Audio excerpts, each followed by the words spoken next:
Olá, bem-vindos a mais um episódio do podcast de Bagagem de Mão. Eu sou a Sónia Justo e hoje trago mais um convidado para falar sobre viagens. Hoje temos connosco a Tânia Moshima, uma grande viajante que viaja sempre acompanhada da sua bicicleta ou da trotinete e que nos vai falar sobre como é que é isto de viajar pelo mundo de bicicleta. Podcast Bagagem de Mão, um podcast de Sónia Justo com o apoio de ATI Seguros. Todas as semanas um novo episódio com um convidado diferente para falarmos sobre viagens. Connosco, Tânia! Obrigada. Um beijinho.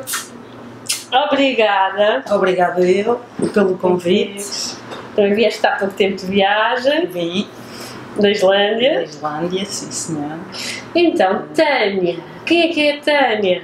Uma viajante.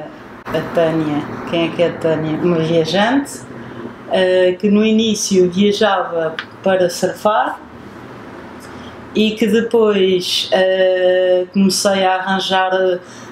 Eu viajava para surfar, frequentava hostels, surf camps e deslocava-me de autocarros. E chegou a uma altura que me fartei disso tudo.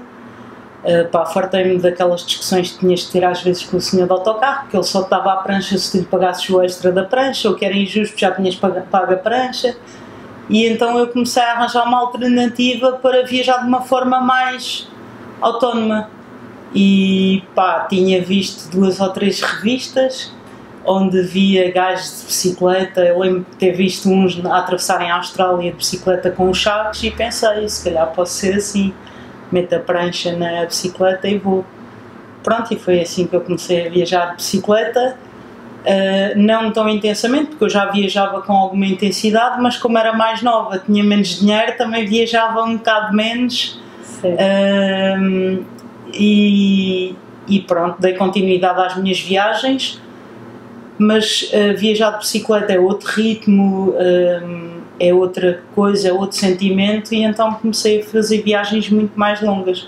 E as pessoas também são mais amigáveis, não são? São mais receptivas, sim, são mais curiosas, veem ali uma bicicleta, veem ali sacos e não percebem a autonomia da forma de viajar de bicicleta, e então aproximam-se. Pronto, e quando se aproximam, os locais já sabem como é que é, cria-se uma empatia que acaba sempre em convites para dormir, para jantar, para conhecer, é outra coisa. Okay. Há mais receptividade das pessoas. E depois outra coisa, como eles nos veem de bicicleta com os sacos, mas na cabeça deles é impensável que haja ali tendas ou uma cozinha para cozinhar, e então veem-nos numa situação mais fragilizada e acabam por querer ajudar, não é? E depois é uma coisa tão diferente das outras, agora cada vez há mais, mas continua a ser diferente, que acabam por querer também participar muitas vezes. É para depois contar ou para guardarem para eles, sim. Então participam, há mais empatia com os ciclistas, sim. Olha, e como estamos aqui no Bagagem de Mão, vou-te perguntar, costumas viajar com bagagem de porão ou bagagem de mão? Bagagem de mão, sempre, mas a minha bagagem de porão é a bicicleta. Okay. Ou seja, obrigatoriamente tenho que meter a bicicleta no porão e viajar. Mas a minha bagagem propriamente dita, a parte do meu meio de transporte, que é a bicicleta, é bagagem de mão. Okay. E a tua bicicleta? Nós estamos a olhar para ali porque a Tânia veio de bicicleta, não é? A tua bicicleta, ela desmonta-se toda? A bicicleta não é esta. Okay. A minha bicicleta de viagem é outra, um bocado mais apropriada para grandes viagens, e ela desmonta-se. Normalmente desmonto só a roda da frente, viro o guiador ou tiro os pedais, que é obrigatório nos voos, eles têm uma série de regras, meto-a num caixote e a bicicleta voa, paga-se um extra. Pois, ia perguntar isso, é como se fosse material de desporto?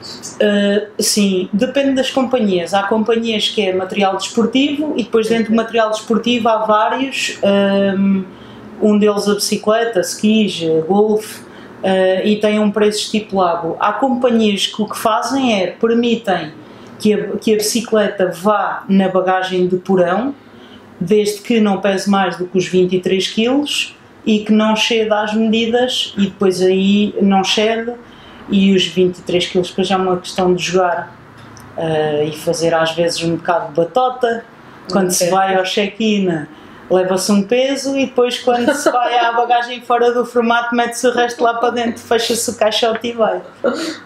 Pá, depende, mas é assim, quem viaja muito tempo, mesmo um mês, que possa levar a própria bicicleta, o dinheiro vale a pena, porque nunca é mais do que 100 euros.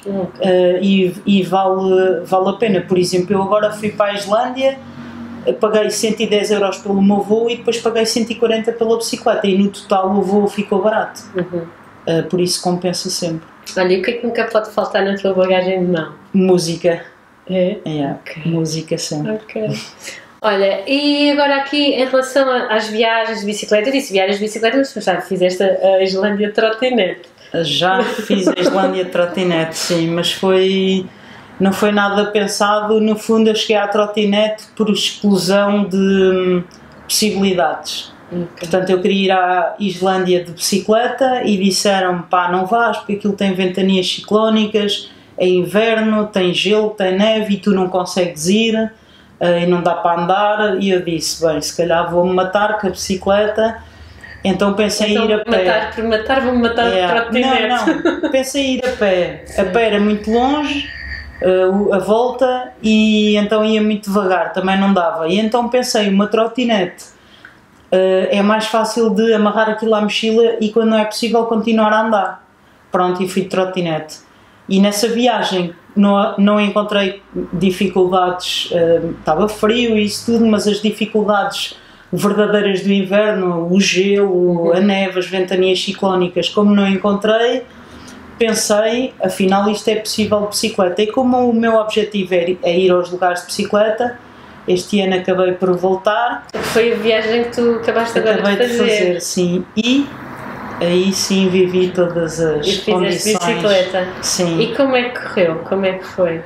Opa. Eu fui acompanhando no Instagram e aquilo, havia lá coisas que me parecia que aquilo foi. Sim, eu nesta viagem difícil. bati de frente contra as dificuldades todas que me tinham contado na vez anterior: o vento, a neve, o frio, tudo. Mas foi uma viagem espetacular. No fundo eu tinha programado sair da Figueira da Foz onde eu moro e entrar em Marrocos e descer, e no dia de Natal estava, não sei, deu-me assim um vibe e eu disse, vou comprar um voo para a Islândia.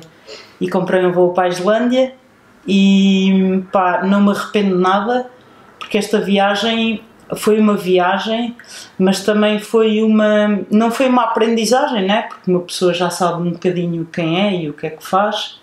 Mas foi uma viagem muito especial e não é todo o meu lugar preferido, é bonito e isso tudo é espetacular, todos os lugares são espetaculares. Já tive hoje aqui algumas pessoas que me disseram que era o lugar favorito. Eu já falei da Islândia para umas 3 ou 4 vezes. Não, a Islândia para já tem muita beleza natural, mas... Tu és mais uma pessoa és mais África. Sim, é isso, mas a Islândia não há assim muito contacto com pessoas. Pois. A verdade é que eu também gosto de paisagens, mas pá, isto é o que se sente.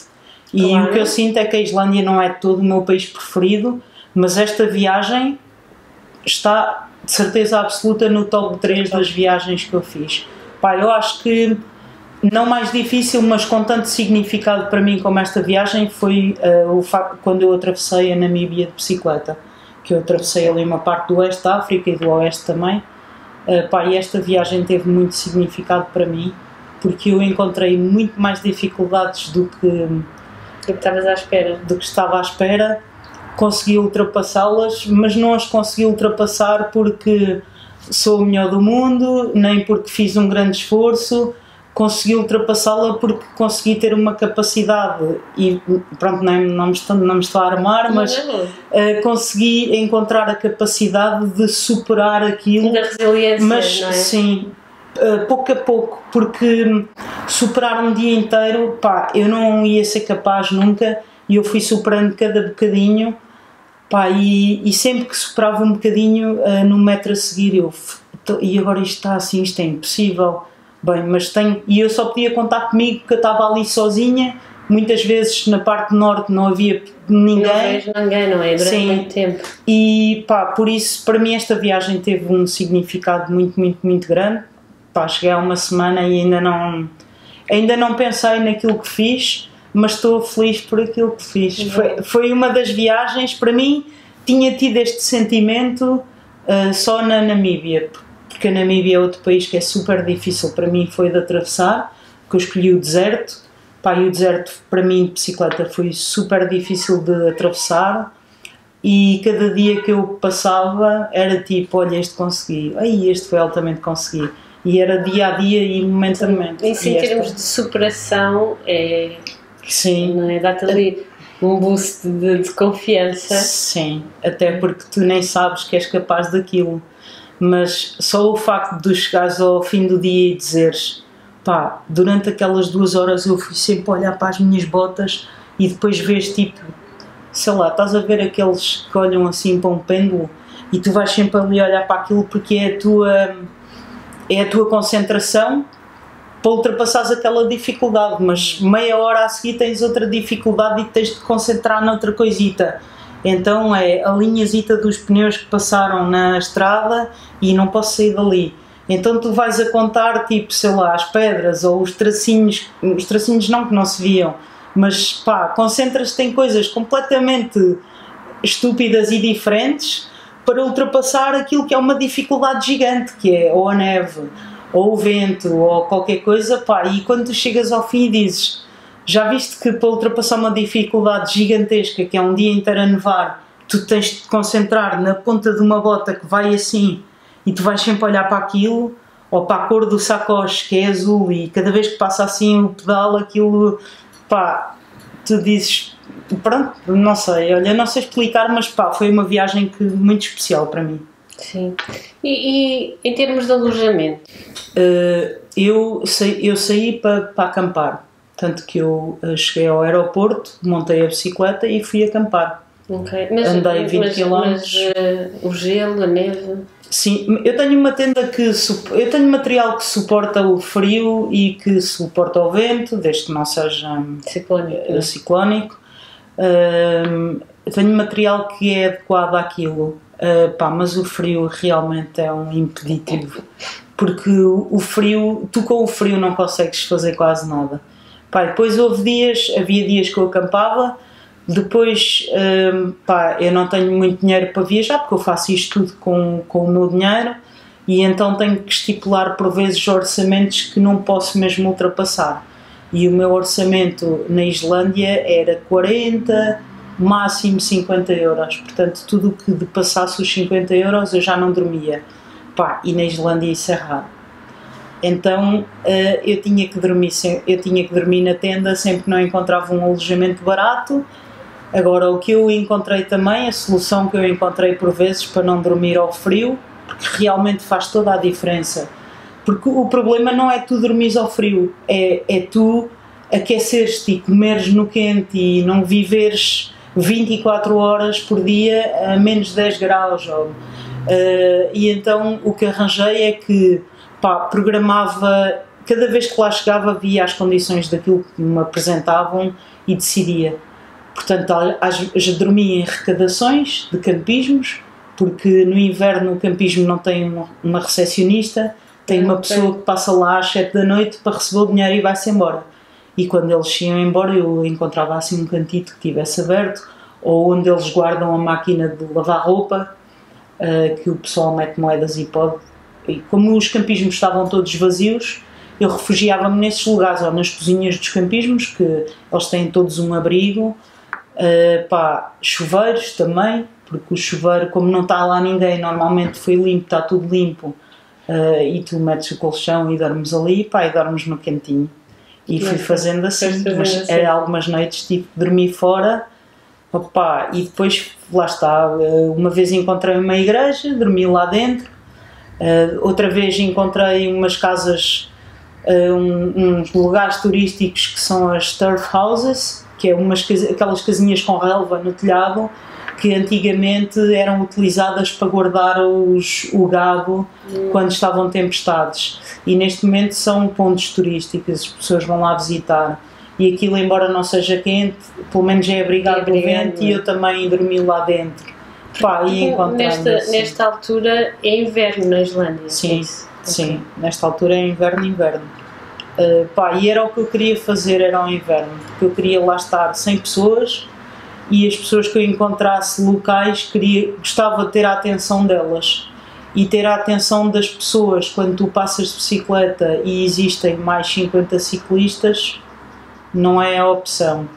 E acabas por não ter contacto nenhum com a cultura, porque eles também estão cheios de trabalho, não têm disposição para estar ali a dar atenção, e então a interação não é a época alta deles. Não é a época alta deles, sim. E depois, pessoas, pá, isto foi também uma coisa que eu precisava. Já andava a fazer,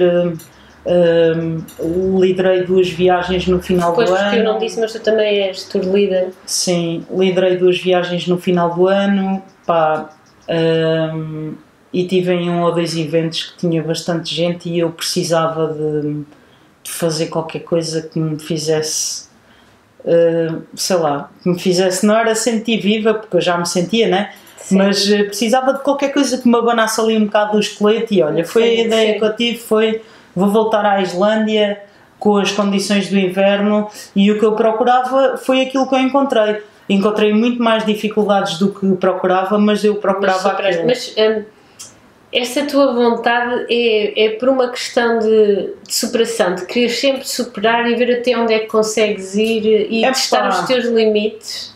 Achas que é por isso? Não, porque eu... Não. Porque tu já testaste os teus limites, os teus limites já foram muito testados. Sim, não é? Pá, não é por testar os meus limites, porque eles para já vão estar sempre a ser testados, não é? E depois os limites também somos nós um bocado que impomos, portanto vamos testar uma coisa que somos nós que definimos, que também não tem lógica. Eu acho que é porque eu gosto de estar naquela situação do ser quase impossível e eu estar ali dias e dias. Nem eu consegui fazer, é o estar a viver uma situação que para mim é quase impossível. E eu gosto daquela sensação. Acaba por ser a superação. Mas mesmo que eu não consiga, mesmo que, por exemplo, o facto de ter vivido uma parte desse tempo, para mim já é espetacular, e eu gosto de viver aquele bocado. E então, mesmo que no fim não consiga, pelo menos ainda aproveitei ali um bocado, mas eu gosto que as coisas sejam super difíceis, sem sair muito do meu controle, mas eu gosto que as coisas sejam difíceis e que eu tenha que fazer um esforço para as conseguir. E nas viagens tenho um bocado vindo a procurar isso, até então, não é?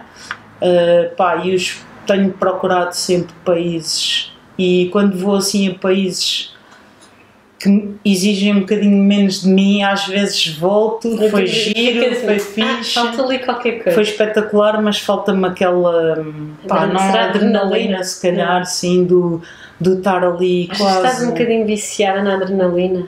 Ou tu já és assim? É assim, o que eu faço também não é nenhuma adrenalina por aí além. Não, bicicleta na Islândia no inverno. Mas sim, gosto daquela, preciso daquela sensação. Precisas daquilo. Eu ia para Marrocos, ia sair de casa, que é um sonho que eu tenho, é sair de casa com a bicicleta, e tinha decidido, olha, vou sair de casa, deixo, entro em Marrocos e depois vou até onde tiver tempo e depois volto para cima. E depois disse, mas vou ser mais uma pessoa em Marrocos de bicicleta, vou encontrar montes de gente que eu preciso apetece-me estar eu e a bicicleta, e algumas dificuldades, e não sei, passou-me pela cabeça naquele dia comprar um voo para a Islândia, e depois o voo está comprado, e depois o segredo é que contas a meia dúzia de pessoas e depois já ficas ali com a coisa do agora já disse que ia, não vou desistir. E quanto tempo é que foi? Quanto tempo é que estiveste lá? Eu tive 35 dias, mas eu já escolhi a viagem longa porque eu sabia que havia a possibilidade de fazer metade dos dias só, porque nos outros ia ter que estar abrigada das tempestades. E foi um bocado o que aconteceu. Eu dos 35 dias, depois tive 4 no fim parada, que foi quando acabei, portanto 30, e dos 30 dias acho que andei 20 dias, e o resto tive que estar parada porque eram mesmo tempestades gigantes, e houve inclusivamente um dia que Houve dois. Houve um dia que apanhei uma boleia, pai, de 20 km, que a polícia mandou-me apanhar uma boleia porque não dava para andar. Quando eles passaram por mim ainda dava, mas eles não queriam correr riscos e disseram: não, se tens o hotel marcado ali, apanhas boleia e vais para o hotel. E depois houve outra vez também que tive que apanhar boleia, mas porque ia haver 3 dias de tempestade e eu não tinha onde dormir, não dava para acampar. Pá, e felizmente encontrei uma portuguesa que se disponibilizou para me levar e para me deixar, e depois eu aí fiquei num hostel 3 dias à espera que parasse a tempestade. Pá, efetivamente é muito mais confortável esperar que uma tempestade passe num hostel do que estás ali numa tenda, aquilo tudo a rasgar-se tudo pelo ar. Sim. Mas pá, foi uma viagem brutal, foi mesmo uma viagem espetacular. Olha, vou-te fazer aqui algumas perguntinhas assim, tipo rápidas. Sim. Vamos ver.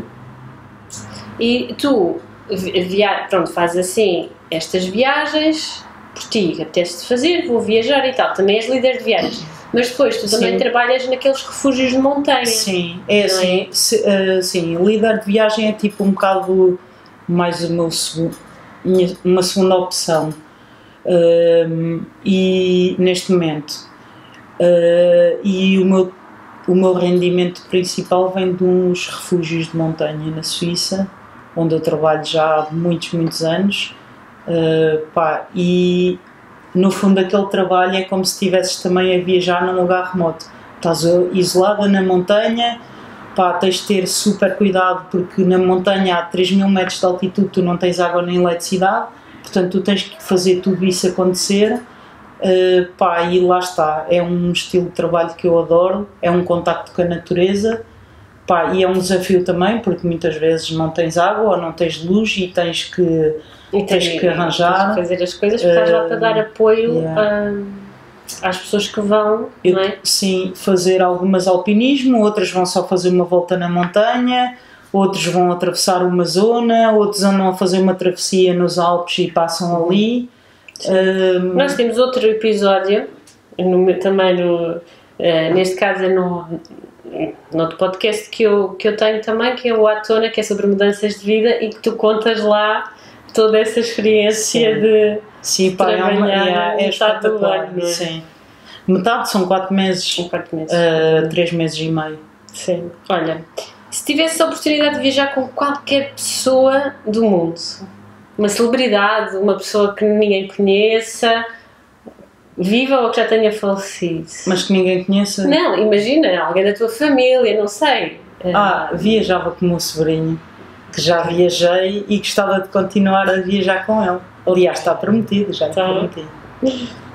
Se o tempo e o dinheiro não fossem um impedimento, qual é que é a viagem que ainda não fizeste e que gostavas muito de fazer? O Paquistão. É. O Paquistão. E porquê? Tem alguma razão especial? Porque para já sempre tive curiosidade em lá ir, porque tem uma zona, principalmente no norte, que é uma zona de montanha, remota, isso é o que eu procuro mais nas minhas viagens. E depois, porque sempre tive curiosidade naquele país, pelas paisagens e pelas pessoas que moram naqueles lugares remotos, que com certeza têm histórias sempre brutais para te contarem. Era o meu sítio de sonho. Okay. Como é que é o companheiro de viagem ideal? Tu costumas mais viajar sozinha? Eu viajo sozinha, sim, eu viajo sozinha. E portanto, o companheiro ideal de viagem és tu próprio, não é? Exato. Muito bom. Qual é que é o país favorito, a cidade favorita? É o Nepal. Ok. E onde é que gostavas de viver? Na Figueira da Foz. Na Figueira. Já sabia que ias dizer isso. Qual é que foi a viagem mais marcante até hoje? Se calhar foi esta, não? Não, foi a Namíbia. Sim, a Namíbia de bicicleta. Ok. Qual é que foi a última viagem? Foi essa? Foi esta, a Islândia. E a próxima? A próxima viagem ainda não está marcada. Talvez ando aqui a ver se encontro 4 dias ou 5 para ir aos caminhos de Santiago, fazer aquele fim, Santiago Finisterre. Okay. Ou então uma volta de bicicleta no Alentejo, que também está aqui um bocado em lista de espera. Portanto, as 2 próximas viagens não vão ser longe, vão ser cá perto, mas tenho a certeza que vão ser brutais. Claro. Sim. Se pudesses recomendar uma viagem ou uma experiência de viagem que achas que qualquer pessoa devia ter pelo menos uma vez na vida? O Nepal. Viajarem no Nepal. Nem precisam de fazer trekkings, mas basta irem ao Nepal e conhecerem a cultura. Ok. E completa a frase: gostava que o mundo... Pá, gostava que o mundo não tivesse crianças pobres e a sofrer. Era o que eu gostava mais. Muito bom. E assim terminamos. Muito obrigada. Muito bom. Yeah. Quanto a vocês, espero que tenham gostado. Eu volto na próxima semana com mais histórias de viagem e um novo convidado. Tânia, onde é que as pessoas te podem encontrar? No Instagram, Tânia Moshima. Okay. Acho que tem lá um underscore, mas se me puserem Tânia Moshima aparece, acho que só uma. Ou no Facebook, Tânia Moshima também. Ok, muito obrigada, Tânia. Obrigada eu. Tens que voltar depois para contar mais histórias. Sim, Está senhora. bem? Ok, obrigada. Boa, obrigada. Olha, Tá muito bem. obrigada. Yeah.